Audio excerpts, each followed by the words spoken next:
Hello friends, मेरा नाम सुदर्शन और आज मेरे YouTube channel chart master with SG में आप सभी का स्वागत है। सबसे पहले मैं जो कुछ वीडियो शूट किया था पिछली बार कि मुझे ऐसा क्यों लग रहा है कि जो बैंक निफ्टी और फाइनेंशियल्स जो है उसका ऑलरेडी बॉटम हो चुका है और अगला जो रैली है वो फाइनेंशियल्स और बैंक निफ्टी उसको लीड करेगा। तो उस केस में अगर आप देखोगे चार्ट पे तो आपको बैंक निफ्टी बहुत तेज़ी से ऊपर जा रहा है ऐसा लगेगा। ओके, जो ऑलरेडी ऑल टाइम हाई पे अभी आके खड़ा हुआ है। एक्चुअली अगर ऐसे दो कैंडल बनते हैं तो ये आप समझ लेना कि इसका ऑलरेडी बॉटम हुआ है। ये मंथली कैंडल है बैंक निफ्टी पे। और अगर आप निफ्टी फाइनेंशियल सर्विसेज का इंडेक्स देखेंगे तो वो उससे ज़्यादा स्ट्रांग चल रहा है। इसका मतलब अगर आपको अगले 3 साल का या 4 साल का कुछ अच्छे स्टॉक्स बाय करने हैं तो आपको वो इस सेक्टर से ही बाय करने पड़ेंगे, जो मैंने लास्ट वीडियो में भी बताया था। और मैंने ये कैसे ढूंढा ये भी आपको मैं अभी इस वीडियो में बताने वाला हूँ। तो मैं इस वीडियो में आज दो अच्छे स्ट्रांग शेयर्स के बारे में बताऊँगा कि जो चार्ट पे भी अच्छे दिख रहे हैं और जिसका अच्छा खासा टारगेट भी है और वो बहुत ही रिस्क फ्री और ब्लू चिप बैंकिंग स्टॉक्स है जो आपको अगले 3 या 4 साल में अच्छा कंपाउंडिंग से आपका पैसा बढ़ा सकते हैं। तो पहले मैं इस बार प्राइवेट बैंक निफ्टी या फाइनेंशियल्स पे क्यों बुलिश हूँ वो मैं आपको एक स्लाइड में दिखाता हूँ। एक्चुअली ये जो टेबल है ये है नियर अबाउट 2013 से लेके 2024 तक का ईच एंड एवरी सेक्टर किस प्रकार से परफॉर्म किया है उसका चार्ट है। मैं इसको थोड़ा सा आपको इलॉबरेटली समझाता हूँ। एक्चुअली आप यहाँ पे देखोगे 2013 में आईटी जो सर्विसेज था उसने 60% का अपमूव दिया था और उसके बाद जो सेकंड टॉप परफॉर्मिंग सेक्टर था वो था फार्मा, टेलीकॉम, एफएमसीजी और इस वे में। और इसी प्रकार से मैंने नियर अबाउट पिछले 10 साल का डाटा मुझे मिला है और मैंने इस शीट में ही वो कंपाइल किया है। तो अगर आप यहाँ पे देखोगे तो आपको ये पता चलता है कि जब भी मानो यहाँ पे आईटी सर्विसेज ये यहाँ पे टॉप परफॉर्मिंग था, उसके बाद ये 6 टॉप परफॉर्मिंग नेक्स्ट साल गया और उसके 3rd ईयर वो फिर टॉप 3 में आ गया। मे भी उसका 1.5% ही रिटर्न था बट वो फिर भी टॉप परफॉर्मिंग सेक्टर में था। और जैसे ही इसने 3 साल अच्छा परफॉर्म किया तो फिर ये नीचे नीचे जाने लगा और फिर उसका जो परफॉर्मेंस है वो कम हुआ अगले 2 सालों में। और फिर अगर आप 2 सालों का परफॉर्मेंस देखेंगे उसके बाद वो सडनली आईटी सर्विसेज फिर एक टॉप नंबर पे आया और नेक्स्ट ईयर यानी 2019 में इसने 5th नंबर पे आईटी सर्विसेज आ गया। इसका मतलब क्या है कि आपको ये पता चलेगा कि बहुत बार क्या होता है कि कोई सेक्टर अगर 2-3 साल से परफॉर्म नहीं कर रहा है तो उसके चांसेस बढ़ जाते हैं कि अगले साल वो सेक्टर अच्छा खासा परफॉर्म करेगा। तो अगर हम इसी प्रकार से अगर एनालिसिस करेंगे पिछले 3 साल का यानी 2021, 22, 23 और 24 में अगर आप देखोगे तो सबसे कम परफॉर्मेंस दिया हुआ जो सेक्टर है वो है प्राइवेट सेक्टर बैंक। अगर आप देखोगे 1, 2, 3 और 4 और आपको यहाँ पे पता चल रहा होगा कि ये 4 बार यानी कंटिन्यूस 4 साल से ये लेस परफॉर्मिंग एसेट में है और लेस परफॉर्मिंग सेक्टर में है। इसका मतलब क्या है कि यहाँ पे बहुत बड़े चांसेस हो जाते हैं कि ये बहुत अच्छा परफॉर्म करेगा। बट ये भूलना नहीं है कि 2022 में इसने सडनली यहाँ पे 22% का इसने अच्छा खासा मूवमेंट भी दिया है बट उसके बाद उसने नियर अबाउट हर बार वो लास्ट में ही आया है। इसका मतलब क्या है कि प्राइवेट सेक्टर बैंक जो है ये अभी अगले 2 साल में अच्छा कर सकता है। बट आप एक समझ लेना, अगर आप मैं अभी इसको रेड कलर के पेन से समझाता हूँ। यहाँ पे आप देखिए, यहाँ पे जो प्राइवेट सेक्टर बैंक था ये -2% था, यहाँ पे सडनली 69 या 70% का एक ही साल में प्राइवेट सेक्टर बैंक ने आपको अपमूव दिया है। और मे बी 2011 या 12 में बहुत कम परफॉर्मेंस होगा बिकॉज ऑफ दैट एक ही साल में प्राइवेट सेक्टर बैंक ने 70% का आपको मुंह दिया है। उसके बाद जैसे ही इसने 70% का मुंह दिया उसके बाद प्राइवेट सेक्टर बैंक आप देखो यहाँ पे आपको दिखाई देगा कि ये इसने -2.4% का ओनली रिटर्न दिया है और उसके अगले साल उसने 8% का रिटर्न दिया है और सडनली जैसे 2 साल कम हुए उसके बाद एकदम से इसने 40% का ज़बरदस्त मूवमेंट दिया है। ओके, फिर आगे देखेंगे हम कि ये फिर टॉप परफॉर्मिंग था बट फिर भी उसका परफॉर्मेंस इतना अच्छा नहीं था। 8% में भी उस साल में आईटी ने बहुत अच्छा परफॉर्म किया था। प्राइवेट सेक्टर बैंक जो है वो यहाँ पे 16% थे।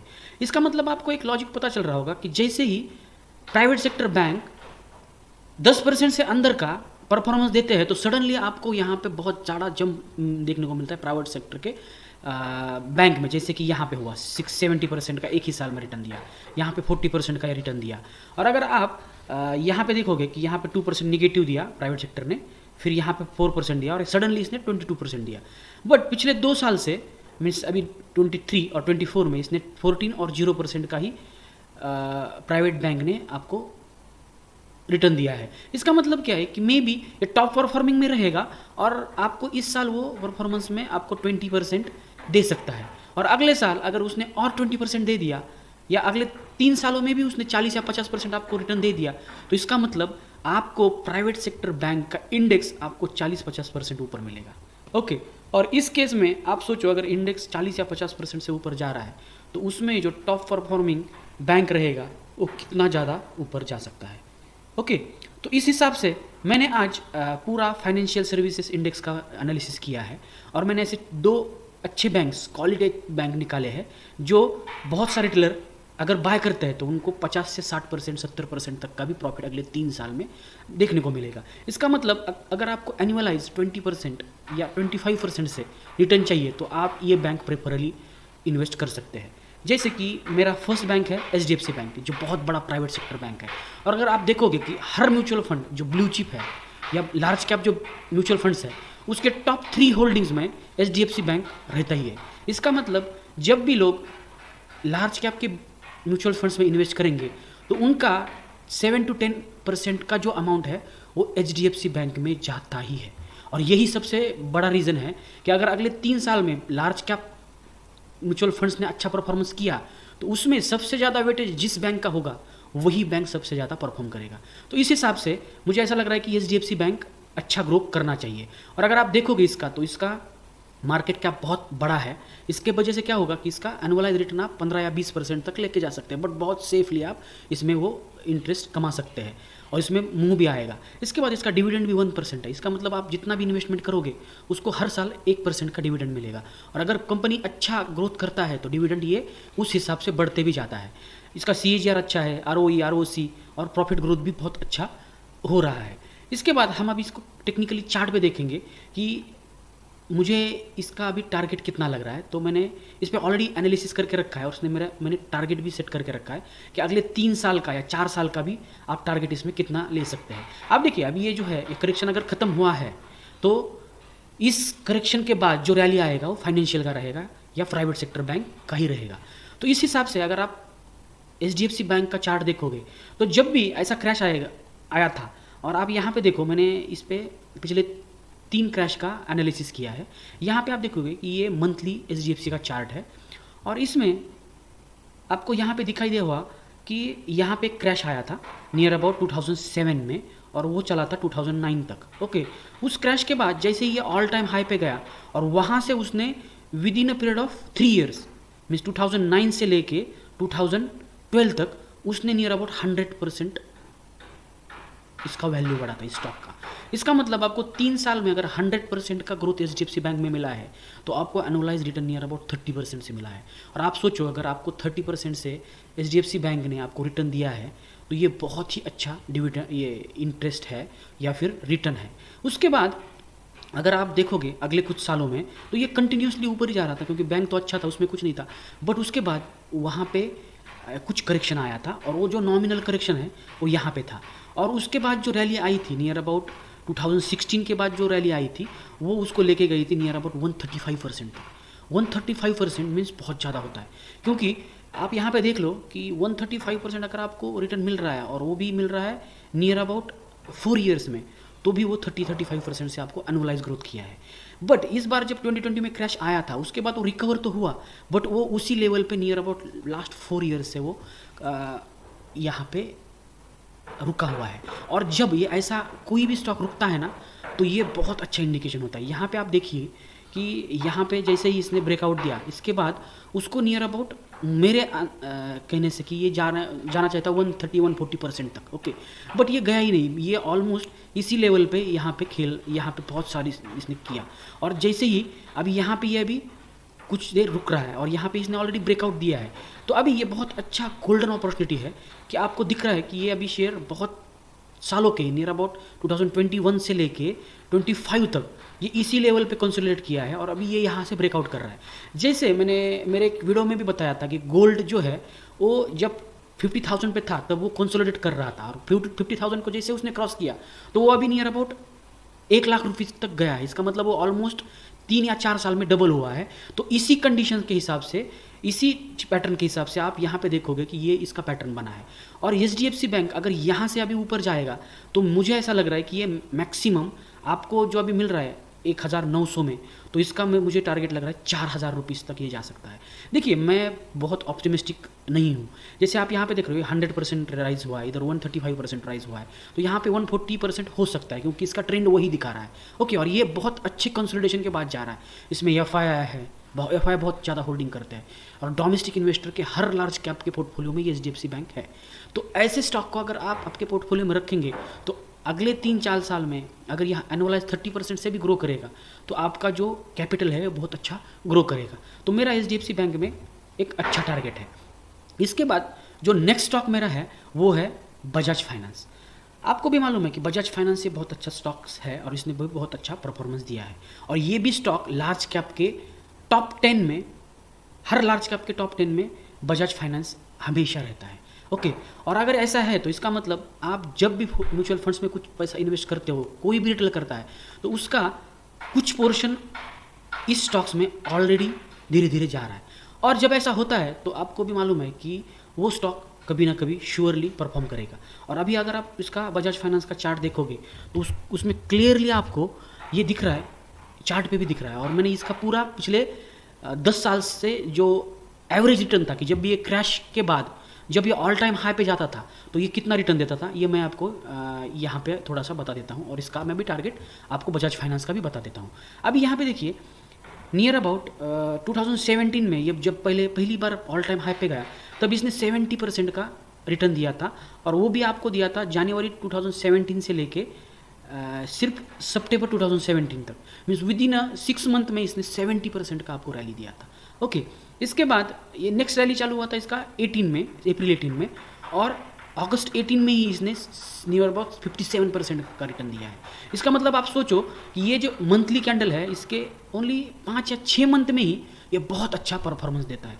ओके, तो इसका मतलब क्या है कि आपको अगर ऐसे स्टॉक्स में इन्वेस्टमेंट करने का अच्छा अपॉर्चुनिटी मिल रहा है और ऐसे स्टेटस पे, तो आप इस पे इन्वेस्टमेंट का सोच सकते हैं।